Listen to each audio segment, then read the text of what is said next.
Hello students, आज हम soil science के एक बहुत ही important topic problematic soil and their management, इस से जो ऑब्जेक्टिव क्वेश्चंस बन सकते हैं जो एग्ज़ाम पॉइंट ऑफ व्यू से इम्पोर्टेंट हैं, तो उन पर हम डिस्कस करेंगे।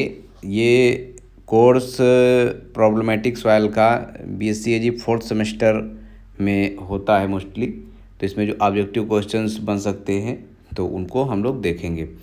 फर्स्ट क्वेश्चन है एल्यूमिनियम और फेरस आयन की अधिकता किस मृदा में होती है। तो अम्लीय मृदा जो होती है उसमें एल्यूमिनियम और फेरस आयन की अधिकता होती है, तो इसका फर्स्ट ऑप्शन सही हो जाएगा।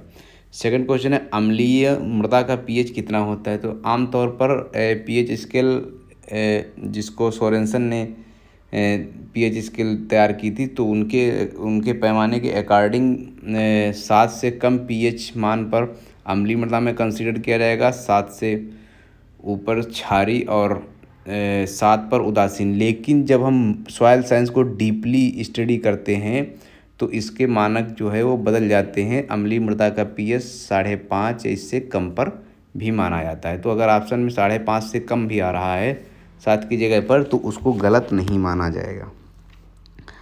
अगला क्वेश्चन है थर्ड नंबर क्वेश्चन है निछालन मतलब लीचिंग क्रिया द्वारा किस मृदा का उपचार किया जाता है। तो इसमें जो है 4 ऑप्शन है। फर्स्ट ऑप्शन है अम्लीय मृदा, सेकंड ऑप्शन है क्षारीय मृदा, थर्ड ऑप्शन है लवणीय मृदा और फोर्थ है इनमें से सभी। तो लीचिंग क्या होता है कि खेत में जुताई करने के बाद उसमें हम पानी भर देते हैं, तो उससे क्या होता है कि पानी जब उसमें खेत में भर देंगे तो जो मिट्टी के कण, वो मिट्टी में जो साल्ट होते हैं तो वो क्या होते हैं, वो इसी पानी में घुल जाते हैं और उसके साथ में नीचे जो है भूमि में चले जाते हैं। तो इस क्रिया को हम लीचिंग कहते हैं और ये जो है लवणीय मृदा के सुधार में उपयोग किया जाता है लीचिंग की क्रिया। तो यानी कि थर्ड क्वेश्चन का थर्ड ऑप्शन सही हो जाएगा। फोर्थ क्वेश्चन है क्षारीय मतलब एल्कलाइन मृदाओं में अधिकता होती है। तो एल्कलाइन मृदाओं में बोरान, मोलिब्डेनम और सोडियम इनकी जो है वो अधिकता पाई जाती है। तो इसका डी ऑप्शन सही हो जाएगा, all of above. Fifth question है क्षारीय मृदाओं के लिए सर्वश्रेष्ठ उर्वरक है। तो क्षारीय मृदाओं में अगर नाइट्रोजन की आवश्यकता होती है तो यूरिया की जगह पर डीएपी और मतलब नाइट्रोजन की पूर्ति यूरिया से ना करके डीएपी और CAN यानी कैल्शियम अमोनियम नाइट्रेट, जिसको किसान खाद के नाम से भी जाना जाता है, इससे करनी चाहिए। तो यानी कि डीएपी और कैन से, है ना। तो इसके जो है फोर्थ ऑप्शन सही हो जाएगा, ए व बी दोनों, यानी कि पहला और दूसरा दोनों। तो इसका फोर्थ ऑप्शन सही हो जाएगा।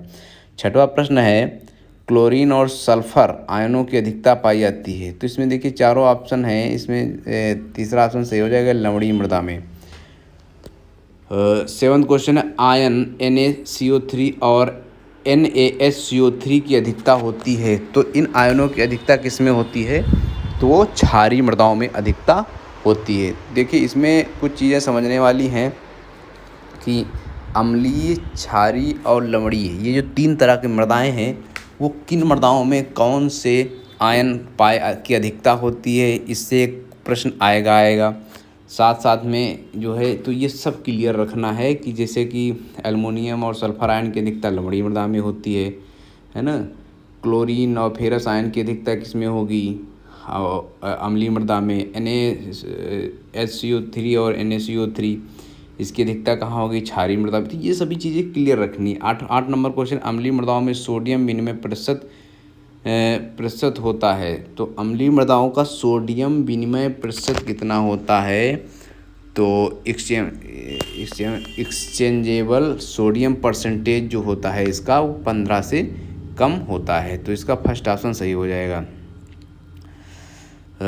9 नंबर क्वेश्चन है अम्लीय मृदाओं की विद्युत चालकता कितनी होती है। तो अम्लीय मृदाओं की विद्युत चालकता जो होती है वो हमेशा 4 से अधिक होती है। इलेक्ट्रिक कंडक्टिविटी इंग्लिश में इसको कहते हैं, है ना। तो इसमें सेकंड ऑप्शन सही हो जाएगा। 10th नंबर क्वेश्चन है अम्लीय मृदा में सोडियम अवशोषण अनुपात होता है। तो सोडियम अवशोषण अनुपात मतलब सोडियम एब्जॉर्प्शन रेशियो, जिसको शॉर्ट में SAR भी कहते हैं ना। तो इसका सेकंड ऑप्शन सही हो जाएगा, 13 से अधिक। 11 नंबर क्वेश्चन, लवड़ी यानी कि सैलाइन मृदाओं की विद्युत चालकता कितनी होती है? तो ये जो सैलाइन सॉइल होती है जो गुजरात के कोस्टल एरिया यानी समुद्र के किनारे पर बहुत ज़्यादा पाई जाती है, इन मृदाओं की विद्युत चालकता 4 से अधिक होती है। तो इसका सेकंड ऑप्शन सही हो जाएगा। 12 नंबर क्वेश्चन, लवड़ी यानी सैलाइन मृदाओं में सोडियम अवशोषण अनुपात यानी कि सोडियम एब्जॉर्प्शन रेशियो क्या होता है? तो ये 13 से कम होता है।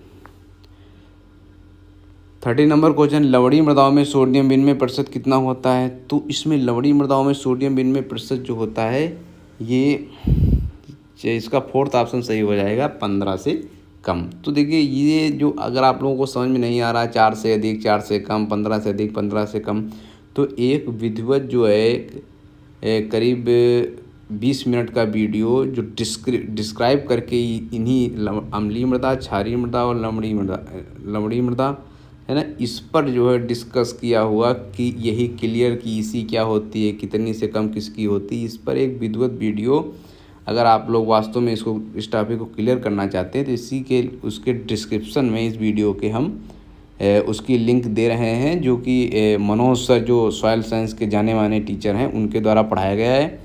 तो उससे आप लोगों को सब एक एक चीज़ क्लियर हो जाएगी, है ना। और बाकी ऑब्जेक्टिव फॉर्म में उसके बाद अगर उसको देखने के बाद फिर इसको आप देखेंगे तो एकदम 100% चीज़ें क्लियर हो जाएंगी। देखिए इसमें 13 नंबर क्वेश्चन, लवणी मृदाओं में सोडियम विनिमय प्रतिशत कितना होता है? तो ये 15 से कम होता है। 14 नंबर क्वेश्चन है, क्षारीय अल्कलाइन मृदाओं में सोडियम विनिमय प्रतिशत कितना होता है? तो ये 15 से अधिक होता है। क्षारीय मृदाओं में सोडियम अवशोषण विनिमय अनुपात कितना होता है? विनिमय कितना होता है? तो इसका 13 से अधिक होता है। 16 नंबर प्रश्न, क्षारीय अल्कलाइन मृदाओं की विद्युत चालकता कितनी होती है? तो ये 4 से कम होती है। विद्युत चालकता 4 से कम होती है किसकी?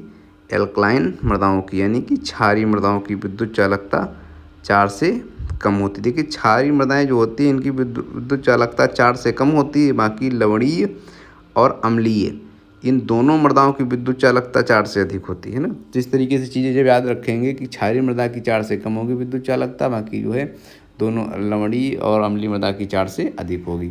17 नंबर प्रश्न है, अम्लीय मृदाओं के सुधार के लिए उपयोगी होता है? तो क्या होता है? देखिए अम्लीय भूमि को सुधारने के लिए चूना यानी लाइम का उपयोग करते हैं। चूना ने लिख के लाइम लिख दिया गया। रॉक, फॉस्फेट और प्रेस मड, इन चीज़ों का सभी का उपयोग किया था। आप लोग केवल चूना पढ़े होंगे, लेकिन इसमें तीनों का उपयोग किया जाता है अम्लीय मृदाओं के सुधार के लिए। तो इसका फोर्थ ऑप्शन सही हो जाएगा, इनमें से सभी। अब देखो क्वेश्चन जरूरी नहीं डिटो क्वेश्चन पूछा रही है, ये भी पूछ सकता है कि रॉक फास्फेट का उपयोग किन मृदाओं के सुधार के लिए किया जा सकता है? तो वो अम्लीय मृदाओं के सुधार के लिए। ये क्वेश्चन पूछ सकता है कि लाइम का उपयोग या चूने का उपयोग कौन सी मृदाओं के उपचार के लिए किया जाता है? तो वो इस तरीके से अगर घुमा के भी क्वेश्चन पूछ रहा है तो ये चीज़ें आप लोगों को समझनी होगी। क्वेश्चन जरूरी नहीं कि जैसा कि डिटो यहाँ हम बता रहे हैं वैसा ही पूछा जाए।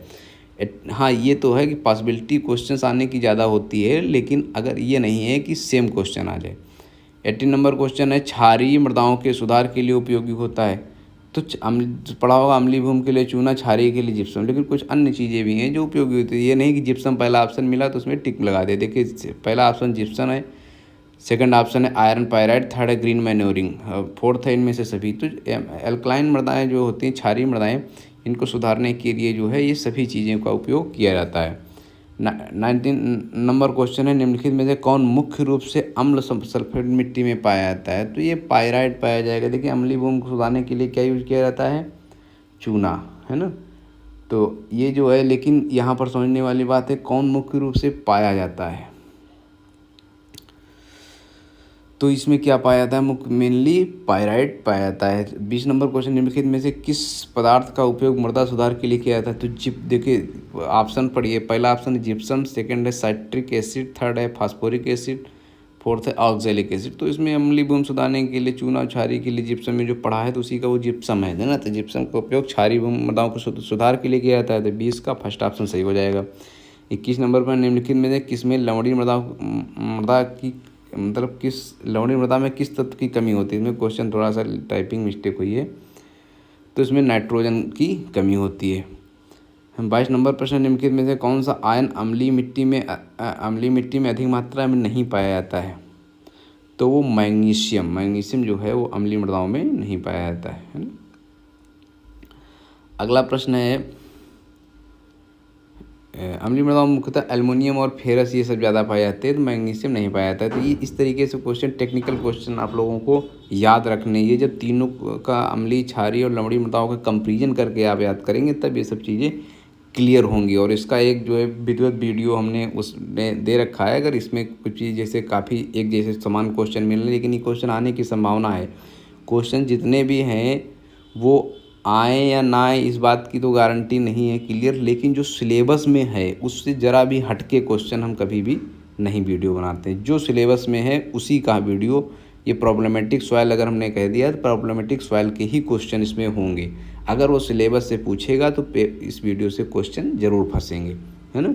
अगर वो बाहर से पूछ दे तो उसकी तो कोई देख नहीं आया है ना, आउट ऑफ सिलेबस क्वेश्चन आ जाए, लेकिन अगर सिलेबस से पूछेगा तो जरूर आएंगे। 23 नंबर क्वेश्चन है, अम्लीय भूमि में किन पोषक तत्वों की उपलब्धता होती है, मतलब टॉक्सिसिटी किसकी ज़्यादा होती है। तो फास्फोरस, कॉपर और जिंक सभी की टॉक्सिसिटी होती है, तो इसलिए इसका ऑप्शन सही हो जाएगा ऑल ऑफ एबव। तो 23 नंबर क्वेश्चन है, कैल्शियम और पोटेशियम की कमी पाई जाती है, तो ये किस में पाई जाती है, अम्लीय मृदाओं में, तो इसका सेकंड ऑप्शन सही हो जाएगा। 24 क्वेश्चन है, फास्फोरस और बोरान तत्वों की उपलब्धता किस पीएच पर अधिक होती है, तो 5 से 7 पीएच के बीच आमतौर पर फास्फोरस और बोरान की अधिकता होती है। 25 नंबर है, उच्च लवण सहनशील फसलें हैं, तो जौ, सरसों, कपास ये सभी उच्च लवण सहनशील फसलें हैं, है ना, यानी हाई सॉल्ट टॉलरेंट, तो इसमें आला बेवब सही हो जाएगा। ये भी हो सकता है कोई एक फसल इसमें से पूछे और बाकी ऑप्शन अलग रखे कौन सी लवण सहनशील फसल है, तो ये बदल सकते हैं आप, ऑप्शन का फॉर्मेट है ना, लेकिन क्वेश्चंस तो पूछे जाने चाहिए, है ना। 26 नंबर क्वेश्चन, क्षारीय मृदाओं में आसानी से उगाई जाने वाली फसलें हैं, तो जई, चुकंदर और कपास ये सभी क्षारीय मृदाओं में आसानी से उगाई जाने वाली फसलें हैं। 27 नंबर क्वेश्चन है, अधिक वर्षा वाले क्षेत्रों में मुख्यतः अम्लीय मृदाएँ पाई जाएंगी, एसिडिक सॉइल हो जाती है ना, तो इसीलिए नॉर्थ ईस्टर्न स्टेट जो है वहाँ पर अम्लीय मृदाओं का क्षेत्रफल भी काफ़ी मात्रा में है। अगला प्रश्न है, तो 28 नंबर क्वेश्चन है, लवणीय मृदाओं का पीएच होता है, तो लवणीय मृदाओं का पीएच जो होता है वो 8.5 से कम होता है ना। सैलाइन सॉइल का पीएच कितना होता है, 8.5 से कम होता है ना। तो केंद्रीय मृदा लवणता अनुसंधान संस्थान कहाँ स्थित है, तो इसका central soil salinity research institute, तो ये कहाँ पर है, करनाल हरियाणा में है। तो ये क्वेश्चन आ सकता है क्योंकि ये प्रॉब्लमेटिक सॉइल के लिए जो इंस्टीट्यूट है यही मेन है इस टॉपिक के अकॉर्डिंग, तो ये क्वेश्चन पूछा जा सकता है, इसको पढ़िए अच्छे से। 30 नंबर क्वेश्चन, राष्ट्रीय मृदा सर्वेक्षण एवं भूमि उपयोग नियोजन ब्यूरो कहाँ स्थित है, मतलब national bureau of soil survey and land use planning इसका इंग्लिश नाम होगा, है ना। ये कहाँ पर है, तो नागपुर महाराष्ट्र में है, तो इसका डी ऑप्शन सही हो जाएगा। 31 नंबर क्वेश्चन, लवणीय मृदाओं का सर्वाधिक क्षेत्रफल पाया, लवणीय मतलब जो होता है साल्टीस, है ना, सैलाइन सॉइल, तो ये इसका सर्वाधिक क्षेत्रफल जो है वो कहाँ पर पाया जाएगा, तो गुजरात में। लवणीय मृदाओं का सर्वाधिक क्षेत्रफल जो है वो गुजरात में पाया जाएगा, है ना, तो इसका डी ऑप्शन सही हो जाएगा, क्योंकि गुजरात का ही सबसे ज़्यादा कोस्टल एरिया है, इसीलिए जो है वो सब लवणीय मृदाओं में आता है। 32 नंबर क्वेश्चन है जो कि लास्ट भी है, कि headquarter of national remote sensing located, है ना, नेशनल रिमोट सेंसिंग का मुख्यालय कहाँ है, तो ये हैदराबाद में। तो ये कुछ इंपॉर्टेंट क्वेश्चन थे जो प्रॉब्लमेटिक सॉइल के टॉपिक से मिलते जुलते, जो कि BSc AG 4th सेमेस्टर में कोर्स होता है, उससे कुछ इंपॉर्टेंट थे, और इसमें कुछ एक जैसे दिखने वाले भी क्वेश्चन थे, तो अगर वो क्लियर करने हैं तो वो वहाँ से भी आप लोग, अगर यहाँ कम समझ में आया है तो कुछ बच्चे डिस्क्रिप्शन में पढ़ना पसंद करते हैं, तो उसके लिए हम जो है एक डिस्क्रिप्शन में लिंक दे रहे हैं, आप वहाँ से देख सकते हैं। बाकी 32 क्वेश्चन थे जो हमारे according exam point of view से अच्छे हैं और आ सकते हैं, तो हमने इसमें मेंशन किए। बहुत बहुत धन्यवाद।